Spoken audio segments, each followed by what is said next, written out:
A member of the House of Representatives, Chike Okafor, APC from Imo State, has lost his seat. The member that represents Okigwe South Federal Constituency lost the seat to Emeka Nwajuba of Accord Party following a court order. Nwajuba got his certificate of return on Monday in Abuja from the Independent National Electoral Commission, INEC. Okafor, who is serving his first term in the House, had few weeks ago declared his intention to vie for the position of the Speaker of the 9th House of Representatives. A member or members of the Nigerian Union of Local Government Employees have thrown their weight behind direct payment of allocation to council areas across Nigeria. President of the union in Ondo State, Bola Taiwo, says the decision by the federal government will make council chairmen accountable to the people. Ayodeji Moradeyo has more in this report. The federal government, through a notice released recently, took a decision where governors in Nigeria will not be able to tamper with local government funds in the country. The notice, entitled Guidelines to Reduce Vulnerabilities Created by Cash Withdrawals from Local Government Funds Throughout Nigeria, will take effect from 4th of June 2019. It also limits daily cash withdrawal from local government accounts at 500,000 naira, while any transaction above that must be done through checks or e-transfer. This decision has continued to attract shades of opinions from Nigerians. But the directive received the blessing of members of the Nigerian Union of Local Government Employees, NULGE, in Ondo State. The state president of NULGE, Bola Taiwo, is optimistic that the new policy will bring rapid development to the council areas. The JAC now will be acting as a collection center, receiving money from Abuja without having, they did not have any power whatsoever to spend 1 naira from the money. The JAC will be conducted and the money will be transferred directly to the account of each local government from the JAC. They are using the local government funds just as they like. They will sit somewhere and be disputing and be putting their cronies, their boys to be ruling local government. And without local government being developed politically, we cannot see anything. The NULGE president added that the union would do everything to monitor and ensure that the new policy is successful. And we as a union, we are going to train our people. We are going to educate our people to be to look into the activities of each local government so that there won't be any violation. If there are violations, the union must cry out immediately. This latest decision has continued to excite members of NULGE in Ondo State, but they believe this can be extended by declaring full autonomy for local councils. Ayodeji Moradeyo, TVC News, Akure, Ondo State.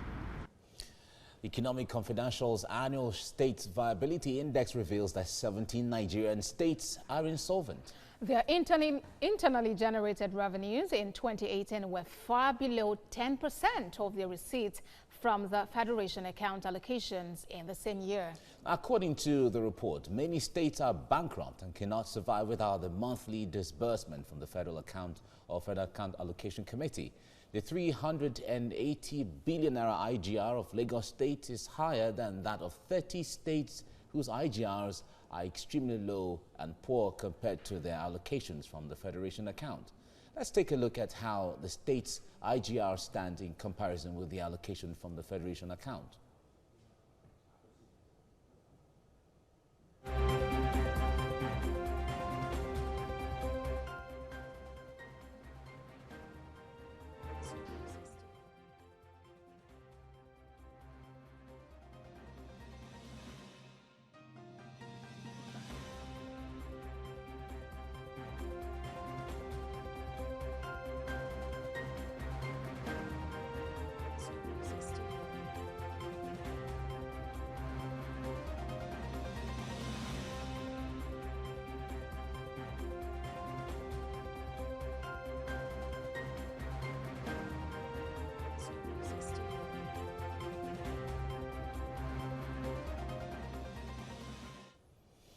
All right, there you have the list of states as they stand with all the IGRs and disbursement.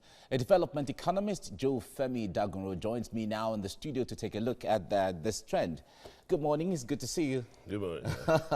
You're welcome, it's quite a long time. Yes, thank okay, you for having now me. let's discuss this. We've been on this in the studio talking about this so many times before, Right. but we're still here because the trend still lingers. Now, 17 states are insolvent as far as the way the statistics or the index puts it. Now, first of all, how troubling is this to you? Yeah, basically, I think, like you said, it's not the first time we're discussing it. The problem is because we have people who are not committed to the development of the states. There is no reason, I repeat, why a state in Nigeria should be bankrupt. So or should be basically, it's insolvent. about leadership. It's about leadership, and it's about commitment. It's about people who, before you even attain or you dream or you desire to be a governor of a state, even a local government chairman, for goodness sake, think about what you want to go and do there. Don't just get there and think because there's money flowing from Abuja. And I think that is the lazy attitude of some of our leaders. All right, let's delve into the technicalities, or let's say the real issues. What can generate IGRs, or what can generate monies for a state, for instance? So they're talking. A lot of states are involved in building roads and schools and different kind of infrastructures. Yes, you see, we always tell the public that we are building infrastructures, we are trying to rebuild. Why don't you maintain what we have so well before we start building new ones? What's the essence of having just overhead bridges all over the place in Nigeria, or states that are not even viable trying to build an airport, for instance? But I think those are the areas we should look into, that people should be asked the question, why are you spending our money this way? But I tell you what, I said there's no state in Nigeria that should be bankrupt or insolvent. The reason is, if we just spend a little amount of your budget on developing solar energy, sun is there all over the place in Nigeria. Develop this, create it as that's the number one infrastructure to be developed, and you begin to see that you will have electricity generated to power the state, and if beyond that you can A lot of people have said that Yes. power generation is quite capital intensive, Yes. the way it is. Yes. So the initial amount to even go into making light or power available, or energy available, Right. is the challenge. That's not the main problem. The problem is that you have grants all over the place for that. We are talking about green economy these days, and you have money from the World Bank, from wherever you can get it, from the AFDB and wherever. But the point is it part of your program? Is it what you want to do? Do you know how to do it? Do you have the competent people? First of all, develop a kind of a character whereby you don't need 50 aides or supporters or special assistants and all that. We're wasting money a lot. I mean, you have about 50 aides, call them any name, special advisors, special assistants, and all of them are being fed, all of them are being given cars, all of them are being maintained. This is a lot of money, waste of money we're doing in this country. And then what do? Then you take a loan from World Bank as well to say you want to have a developmental project, and that is not being monitored. So these are the things. First of all, let us reduce the cost of governance and begin to look at the things that are good for the people. Look at, if it is, why do you have a commissioner for tourism in some state, for instance? It is not necessary in some of the states. What are you tourism?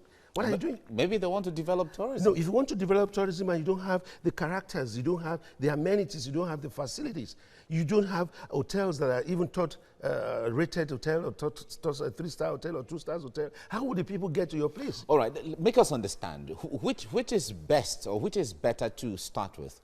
The infrastructure that you can build other things on first, or the companies or the industries first before the infrastructures? You see, the private sector will have appetite to come to your state if they see that you are genuinely concerned about infrastructures that they need. But isn't that what some of the states are doing? Building roads, Yes, building roads that will last for how many years?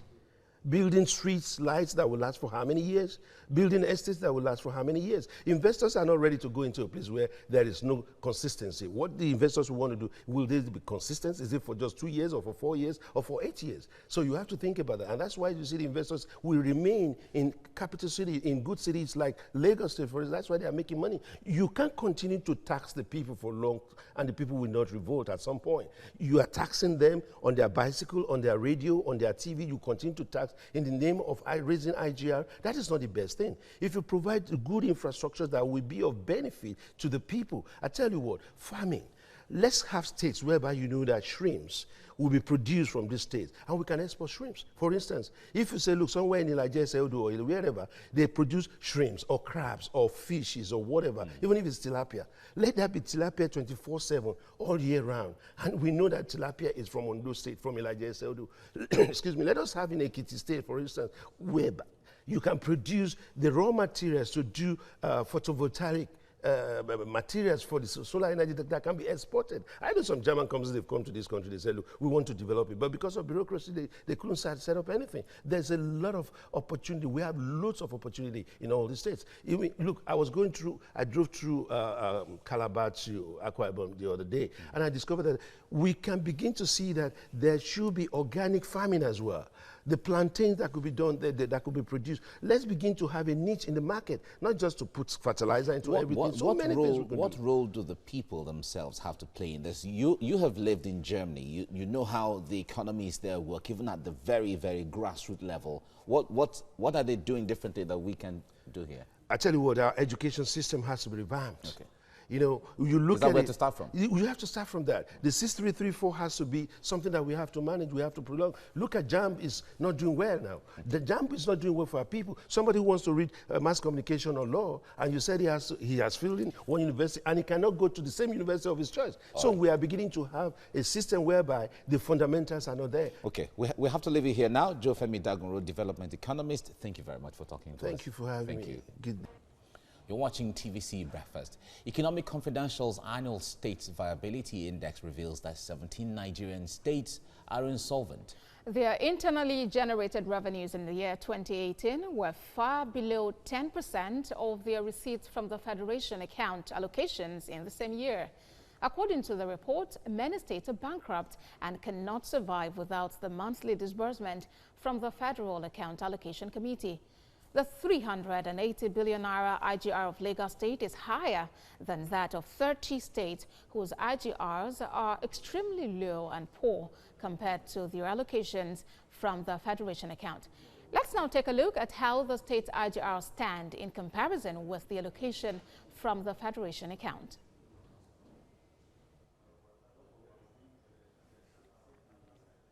Our development economist, Joe Danguro, joins me now in the studio for more. It's good to have you join us at this time. Thank you. 17 out of 36 states insolvent. How do you see this? Yes, like we said earlier, that's a sad news, actually. But we should be looking at how do we resolve some of these issues. I have said several that we have to begin to see how do we develop our local governments. It is not just the states alone. It has to be from the bottom up, the local government. All right, let's look at, well, thank goodness now that there's some kind of a separation as a local government can get the allocations directly from the federal government. But beyond that, let's talk about specific areas now. Right. Places like the Niger Delta region, where the water bodies, which is the sole form of job for the people there, is already contaminated and polluted. How the people in that region, for instance? Yes, I mean, let's begin to look at it. You have pollution, that's right, okay? Yes. It's not a good thing. They're trying to find a way to make the place more comfortable for the people to live, but we can still have farming estate. I keep saying it. We are importing fish in this country. We shouldn't be importing. The job folks are fishermen. I mean, then the LGAs, the other people around that area, they are fishermen. Set up fish farms. I mean, you can have ponds. You don't need these rivers. So with that, the setting up of those ponds, would it be as individuals or as a government? You can make it, the government can provide the facility, the infrastructures, and there could be loans, there could be grants, there could be soft loans, even from the private sector. I mean, that means send these people back to what they know how to do best. They will produce the fishes, and some will roasted, some we fried, some we dry, whichever way, and it can even be exported. We shouldn't be importing fishes in this country. We have people, even the young people, they know how to do it. If you see how this thing has been done, even at Mile 12 here, you'll be surprised. This is billion naira investment, and this is billion naira export potentials that we're losing now. So it is not an excuse I mean, it's not that I'm supporting the pollution that's going on there. No, far from it. I don't support it. But I'm saying that let us not continue to give excuses about, okay, because our rivers are polluted, then we cannot do something. No, let's be creative. Let us do something. We can do something to make our people. Let me tell you something. You can say pollution of the rivers affects the people as well. Do you know that in those days, I know, because I know here in Lagos State here, Agboyi, the island, people swim against the tide, and then you have swimmers. But today you don't have places where people can swim. You can export potentials as swimmers even in other countries. We can develop sports. Do you need a big infrastructure to have a place for badminton, for instance? We are not developing sports as well.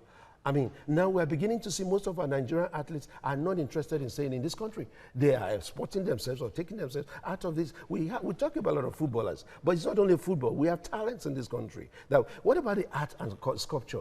What about the arts and crafts? These are the areas we should begin to think of. There are a lot of talents in all these states. And that is why I'm saying that we have potential that has not been tapped. But we are just being lazy to be creative or to develop creative minds. All right, so your charge is that we look into those talents and harness them to the optimum. Joe Danguro is a development economist. Thank you for joining us at this time. Thank you.